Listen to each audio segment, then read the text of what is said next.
Hello everyone and welcome to my channel. My name is Reese and today I'm going to be doing something a little bit different. I'm going to be going through all of the books that I read through last year and having a little look at where I ranked them and what I thought about them. I've only just started my channel at the end of last year, so I thought it'd be a good idea to look back and see which ones were my favourite books. Most of them were fantasy. There's a couple of other ones thrown in there for a little bit of flavour, but without further ado, we're going to jump straight in because I've got a big old, in fact I've got two big old stacks of books here to get through. So let's jump straight in to the first book.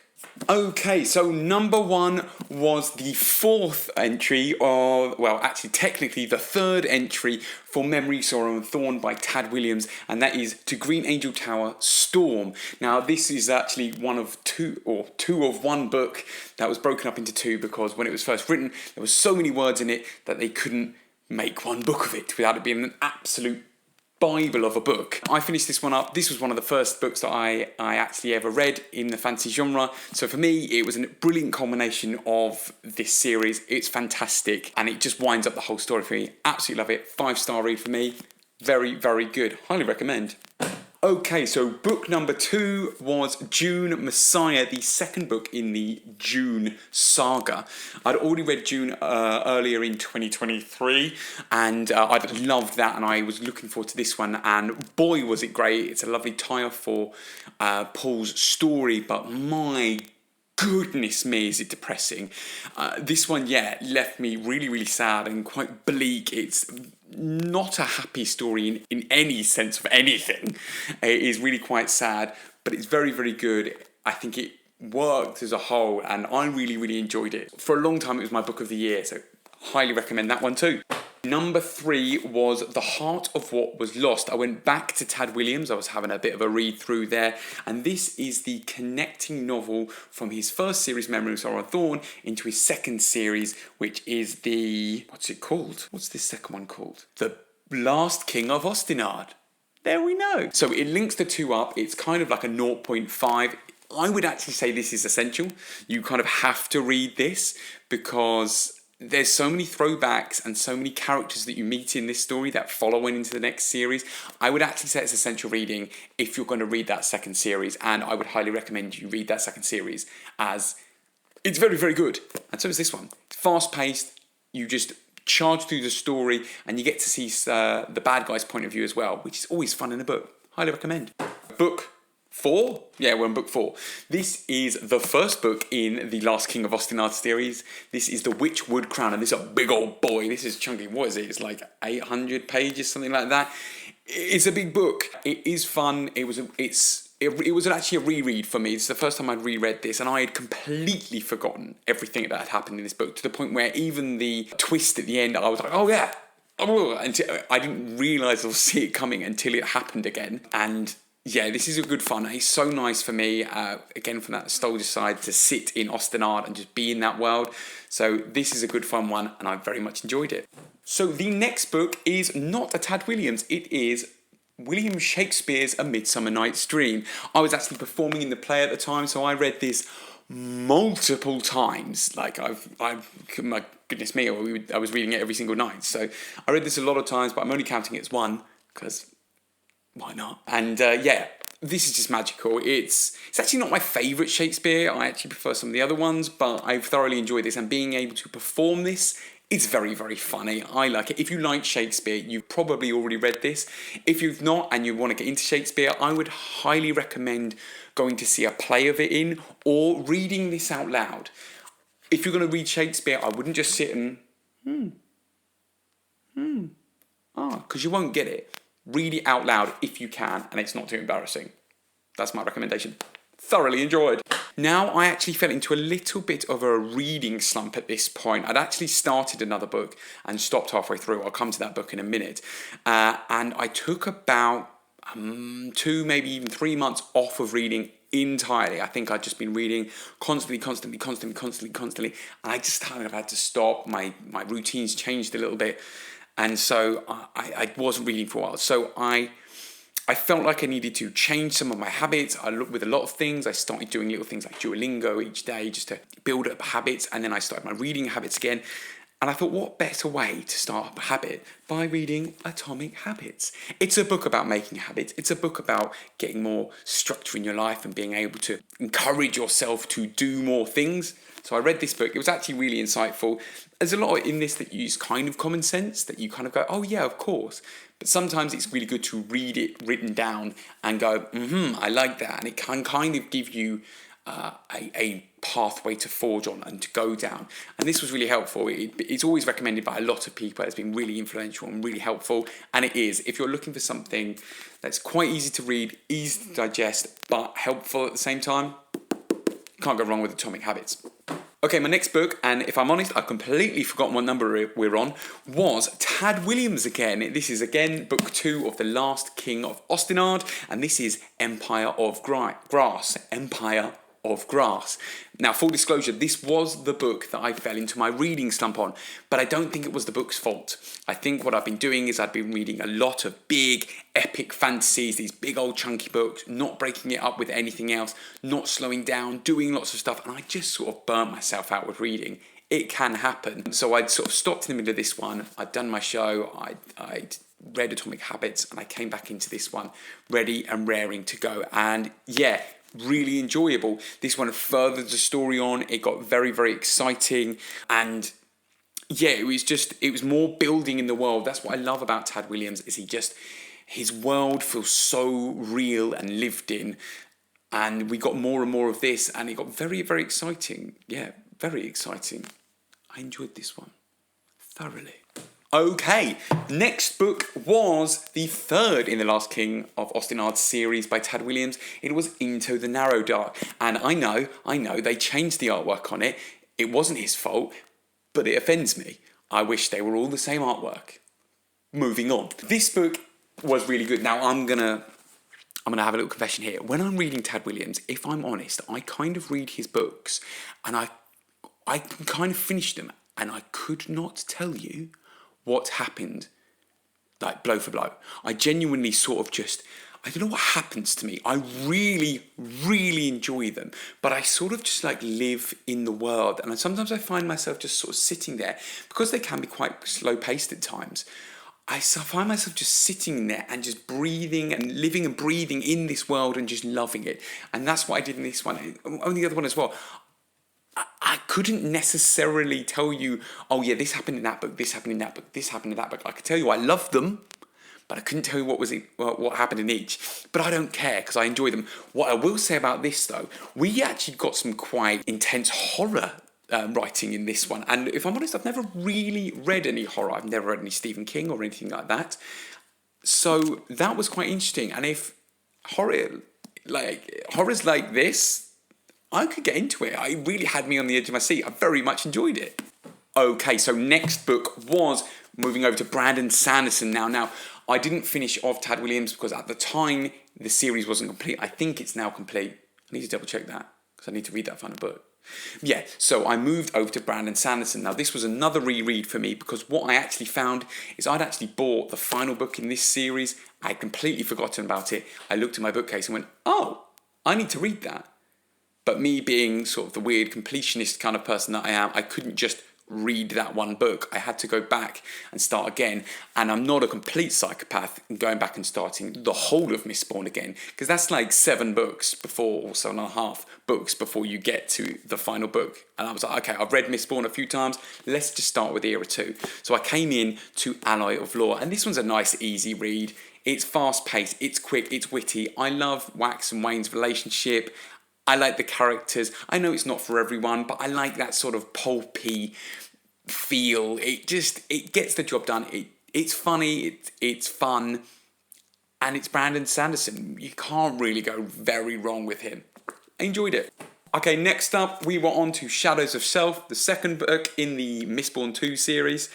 Again, much the same, fast-paced. It moves really quickly. You got witty dialogue between the characters, and it's very, very fun. We start to see a little bit more of the world, get to know there's a bit more stuff going on, but again, still that sort of pulpy feel, good fun, and yeah, we get to see more about all the Kandra and things like that, so good fun. Like the book. It's getting messy down there now. Next one was the Bands of Mourning. Now this one's a bit more hefty. We start delving more into the meat of what's going on in the wider world of Mistborn. Well, not just Mistborn, also the Cosmere a little bit. We start getting glimpses of that. And this was where I'd read up to before. I hadn't got any further. So I actually had to sort of remind myself what happened in this. This was good fun. Leaves you on a bit of a cliffhanger-ish. It doesn't. It does wind everything pretty much up, but we get a lot more vision into the set and things that are happening. There's more cogs moving, and we know we're really gonna have to face these sooner or later, and that's what we get in these one. Good fun. So, finishing off the Bands of Mourning, I was desperate to get into the next one. However, I discovered there was a little one that needed to go in between. It was The Secret History. It's like a 3.5. And looking around a quick research on the interweb, I found that it's best to read it in between the Bands of Mourning and the Lost Metal. So I quickly downloaded it on my Kindle, had a little read of that. I flew through it in literally like a day. It's like the shortest little book. And yeah, as a book as a whole, it's not really going to stand on its own. It's not designed to stand on its own. It's designed to be read in the middle as like an extra bit to add on. And it blows wide open the Cosmere. All of a sudden, you've got different things connecting different places, and you're meeting different people, and you're going, and I can't say anything about it because it is a proper, well, it's called The Secret History. So there's a lot of secrets in it. But it was good for someone who, personally, I'm looking forward to reading more of the Cosmere and getting into it more. It was really fun and eye-opening to see different places mentioned. But I think if you were just like a casual reader, it's not necessary. Not 100% necessary anyway. And that leads me on to The Lost Metal. So this was the first full book that I hadn't read in this second Mistborn series, apart from The Secret History. And yeah, so this one was explosive. All puns aside, it was, again, just like with all of other Brandon Sanderson's other books, it was fast-paced. The absolute Sanderlange at the end of this was insane. It was like so like you just power through like basically the last half of the book, and but it was great fun, and it brought together everything else. It still keeps the fun pulpy vibe, but at the same time, you get the higher stakes, the sort of world cataclysmic stuff happening again. And I got really attached to the characters in this. I know some people have some problems with them, but I got really attached to these characters. And I knew it was coming. I knew what happened in this book was happening. And it was a gut punch. But I think it was very well done. It made me feel, and I thoroughly enjoyed this. So very, very good. Highly recommend. Okay, so for this next little bit, it was something a little different. I'd read some of these sort of epic fantasies. I've been going through Mistborn, I'd been going through Tad Williams, and I decided I wanted to go back and read something that was a bit more classic. And we'd actually just received these from a friend. They'd actually give us a lot of books. I've got a young daughter, and they'd give us a load of Ladybird books. And alongside that, they'd also given us the full Chronicles of Narnia. Now, full disclosure, I've only ever, I think, read The Lion, the Witch and the Wardrobe. I think I'd also read The Magician's Nephew at some point, for some reason, but I don't really remember much about it. And it was a long time ago, so I kind of felt like I'd missed out on a big part, because I know this is so much nostalgia for so many people.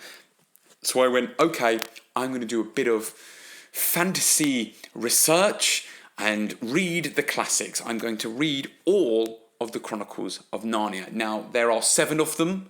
They're all pretty short. I don't think any of them, I think maybe one of them gets to 200 pages. They're roughly around 180, 200 pages max. I'm going to kind of blast through them because, if I'm honest, they all kind of fall under the same umbrella. I'm going to try and go through them in order. I will be referencing them because there's 7 of them. The first one was The Magician's Nephew. I've looked, since reading this, I've looked in a lot of places and they don't recommend reading this first. I think I'm inclined to agree. There's a lot of throwbacks in this one, but again, I've got that weird completionist thing where I have to read things front to back. Although technically you could say, I quite like reading things in publication order. Maybe I should have gone in publication and that wouldn't have been in this way. Doesn't matter, I'm talking to myself. But yeah, so reading this one, it's okay. This is kind of all I can say about it. It's one of the weakest. It's okay. It's Portal fantasy at its peak. I mean, it's all portal fantasy, but you kind of go in and out, and there's these kids, and like there's a couple of throwbacks. It's all very twee. It's fine. It's okay. Second up, Lion, the Witch, and the Wardrobe. It's the most famous one. It is the best one. It's got the most sort of fully realised story. You can tell it came first. You can tell there was a lot of oomph behind this, and it's the one that's most realised. But again, it is still in that classic style. It's by no means bad. I can appreciate it for what it is, but it is designed for kids, and it isn't necessarily what I like anymore. However, it does feel very fairy tale-esque, and this is definitely the best one of the bunch. Next up was The Horse and His Boy. This one's a little bit of a weird one. It's kind of like a little side story that then does filter back in later in the story. We actually go to another one of the lands in Narnia, one of the faraway places, and it's interesting to see a different culture in these books, because up until now, and for a lot of the time, you get a lot of this sort of medieval Western fantasy of swords and shields, knights, and yes, we're all very regal and upper class, stiff upper lip, and all of that kind of thing. So we get to see another culture in this. It's not necessarily handled the best. There are some issues there, but I think that's mainly a product of the times. But you do get this slightly different culture, but it is very much through a Western lens. So let's leave it at that for now. So the next book is Prince Caspian. It was all right. It was still some of the sort of leavings on from The Lion, the Witch, and the Wardrobe. You can sort of tell that's that sort of style. But at this point, you've definitely realised that the formula for these books is kids, well, for the most of them, except for The Horse and His Boy, but even that is still kind of there. Kids are in the real world. There's a problem. They come to Narnia where there's a big problem.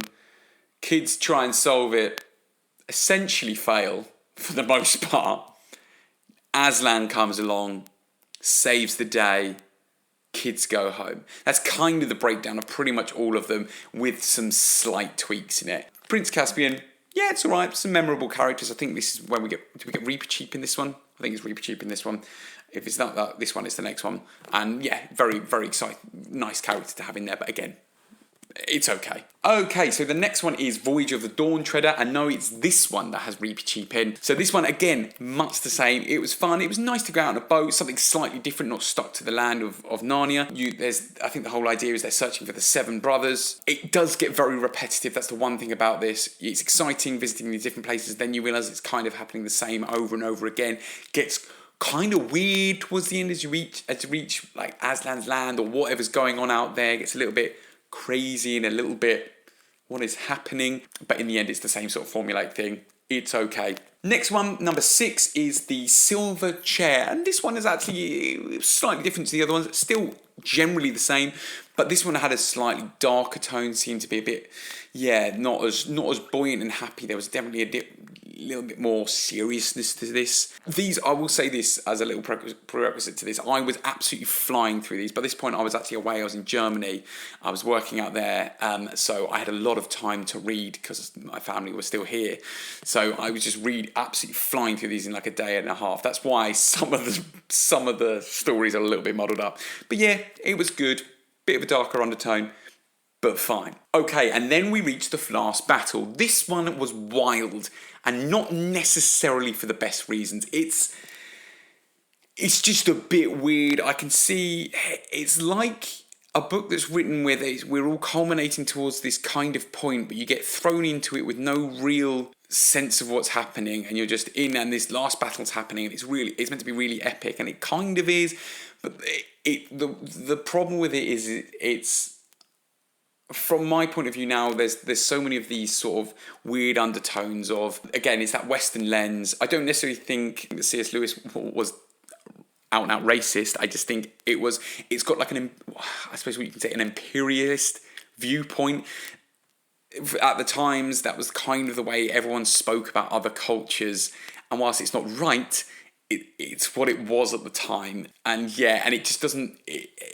It throws you out of the book so hard. It's difficult to sit in it and be like, oh, that's okay. I could just, that's fine. So it's a bit weird. And then also we get this weird... The ending is wild And I think, see, I don't know if C.S. Lewis has a thing against like young women once they're no longer a child, but also not yet a spinster. Yeah, he doesn't seem to like Susan at all. She gets a hard time. Weird end to the story. So, Chronicles of Narnia, I read it. I'm probably not going to read it again. Okay, so we finally finished that. And next up, got something a little different. I read Fourth Wing by Rebecca Yarros. And I tell you what, I didn't hate it. I thought it was right. It was actually my partner. She bought this, or she had it recommended by a friend, and she bought it and was reading it. She really, really enjoyed it and was dying for me to read it. So I went, okay, I've got time. Let me read it. And do you know what? It's gotten her into fantasy. So that's a plus in my book. It's pretty good. It was fine. There's some issues with the writing. It's not the best. It's not the most original in the world, but it's fun. It's fast-paced. And I enjoyed it. I like the sort of school thing. It's got that sort of attraction that you get from Harry Potter, that kind of thing, with the Hunger Games vibes sort of thrown in on top. No, it's not perfect.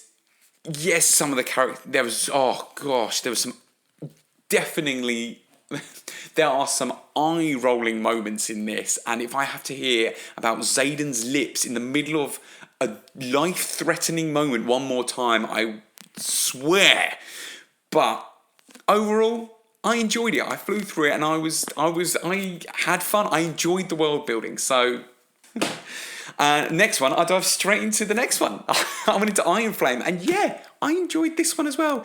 It's longer, it's a bit more convoluted, but there's more world building. We get more into what's going on and what's going around. Yeah, I enjoyed this one as well. I read this really quickly. I was absolutely flying through books at this stage, which helped. And this is almost what spurred me to start creating videos, was that at the time I was in Germany, I was reading with a friend. She was also reading this, so we could discuss what was going on and sort of be like, oh my gosh, have you gotten up to this point? Oh my gosh, what do you think? All of that kind of thing. So that was really fun to do with this. I think that's kind of what this book is for. Read it with a friend. In fact, read all books with a friend. It's always better to talk with people. Yeah, books are a social thing. Just don't talk to me while I'm reading. Okay, so that kind of brings us almost full circle. At this point, I started my YouTube channel, and we came to my first book, A Promise of Blood. It was brilliant. It was a reread for me. I got a list of top epic fantasy books from the Captured in Words YouTube channel, and I decided to start working my way through the list, and this was first one on there. I went, do you know what? I've not read it since I first got it. Let's go for it. It's fast-paced. It's flintlock fantasy. It's really good fun. It's old magic versus new magic, and it's a really cool twist on that. It's good modern fantasy, and I really enjoy it. It will blow your face off. Very, very fun. Next up is the Crimson Campaign. Very, very similar. It keeps going where it left off. You take a little bit, you slow down for a brief moment to get a bit more world building, but then once the story really kicks in, it is pacey. It keeps going along. It's more flintlock fantasy. It is really, really fun. The endings in all of these books, the endings aren't always as great as I'd hope they would be. They are good, but they don't quite meet my epic level. But they are very, very good. And finally, we had the Autumn Republic. Once again, it's a good culmination of the whole series. It's really good fun. It ends up in a big old bust up. The one downfall on this for me is the villain slightly. I think for me, I like classic fantasy where you've got the overarching darkness sort of sitting there the whole time. You always hear about this big bad. When this one, it's slightly different. The big bad is kind of in the shadows, and you don't know who it is until the very, very, very end, and you don't know who it is. So for me, I just didn't feel like the villain was villainy enough for me. But still a very, very good, still highly readable, and you'll absolutely fly through it. Very good book. So, quick cut back in. I've just realised I've not told you what that last series was. That last series was the Powder Mage trilogy from Brian McClellan. It was A Promise of Blood, it was the Crimson Campaign, and it was the Autumn Republic. And now you know. Anyway, the next one, it was a bit of Terry Pratchett. This was my first ever Terry Pratchett. It was The Colour of Magic, and it was a lovely palette cleanser. It's light, it's fun, it's witty, it's a really quick read that I blasted through, and knowing that it's not his best work, it makes me very excited for some more. So, I mean, how can you not like Terry Pratchett? Love it. Okay, and now I delved into some more Brian McClellan. I went into his second series, still based in the same world as set, I think 10 years later, and we went into the Gods of Blood and Powder series. This is Sins of Empire, and this was what I was waiting for. There were some questions that had been left over in the last series that I desperately wanted answering, and this was the series that started answering them. I would highly recommend you read this. I'd recommend you read the other one first, but these ones you could probably read straight away. You might not get as much out of them, but they were very fun. There's some great world building. There's some really good characters in this, and they're really good fun. Highly recommend it. It's a better series than the first one. Book 2 was my next read, which was Wrath of Empire. We continued on. We got to see a wider world, which was nice. We took a wider viewpoint, and we got to see some viewpoints of, again, the enemy. I like seeing through the eyes of the enemy, or seeing an enemy culture not just be they're bad. I like to see, why are they bad, or are they really bad, or who are they? Let's get to know them a bit more. We got a lot of that in this book. It was very good, and I was really enjoying this one. Very fun. And then finally, I finished on The Blood of Empire. So this was the final book in the series of the Gods of Blood and Powder, and what a culmination it was. I blasted through this, had a lot of fun. Oh, it was heartbreaking at times. It was epic. It was so much fun, and I thoroughly enjoyed this. I recommend this to anyone. This is, if you want something, if you like fantasy, but you want something a bit different that's not just swords and shields, the Powder Mage trilogy and this series are perfect for you. They'll be great. You'll fly through them really quickly, even though they are fairly chunky boys. Then I went into my second Terry Pratchett. I went to The Light Fantastic, and this one, that's all right. It's not as good as the first one. We sort of continue the story from the first one. There were some nice laughs in it. It wasn't quite as witty as the first one, but there was still a lot going on. It's a bit crazy. Both of the books are a little bit crazy, but it was good fun. A nice cat palette cleanser. But yeah, not the best one, but fun. And the last one, I don't actually have a book of, because my friend lent it to me whilst I was doing a show, and it was Tomorrow and Tomorrow and Tomorrow by Gabrielle Zevin, and it was absolutely amazing. It's not actually fantasy. It's, I would say, I suppose you class it as literary fiction, and yes, it was brilliant. I couldn't stop reading it, but it wasn't. So I use words, Reese. So when I'm reading, I'll often read before I go to bed, and I'll use it as a nice wind down. I'll often be reading, and I'll start getting sleepy, and that's when I'll close the book. Now with Tomorrow and Tomorrow and Tomorrow, I couldn't do that. When I would start reading it, I just couldn't. I don't know what it was. I just kept reading. I couldn't stop reading it. But I wanted to go to bed, so I would have to physically stop, close it, and do something else, because I couldn't get sleepy with it, because I found it so engaging. Her writing was brilliant. The way she changed things up, the display of human nature and just character, and how relationships form and happen and go from what could be love, what could be lust, what could be friendship, what could be acquaintance, work life. All of these things seems so natural, but at the same time she changed up certain writing styles she did. It was so interesting to read. I'm so glad my friend recommended it to me. This immediately became my book of the year. It was the last thing I read in the year, and I absolutely loved it. It was really brilliant. I highly recommend it to anyone. And that, ladies and gentlemen, I've finally done, was my entire year of reading. It's something like, I don't know, 30-something books. I'll put somewhere on the screen how much it is. I can't even remember now. I had a really fun time reading it. I read a lot of good books last year. There was a couple that I wasn't so keen on, and I did have a bit of a reading slump in the middle of that. I've read some more really fun books this year, and I'm hoping to get lots of new reviews out. If you read any of these books, or you're looking to read some of them, let me know down in the comments, because I'd love to hear your thoughts on them, or just ask me whether you think you should read them. I'll happily chat with you and let you know. But yeah, thank you for watching. Like, comment, subscribe. It's great to have you here, and I'll see you in the next video. Bye-bye.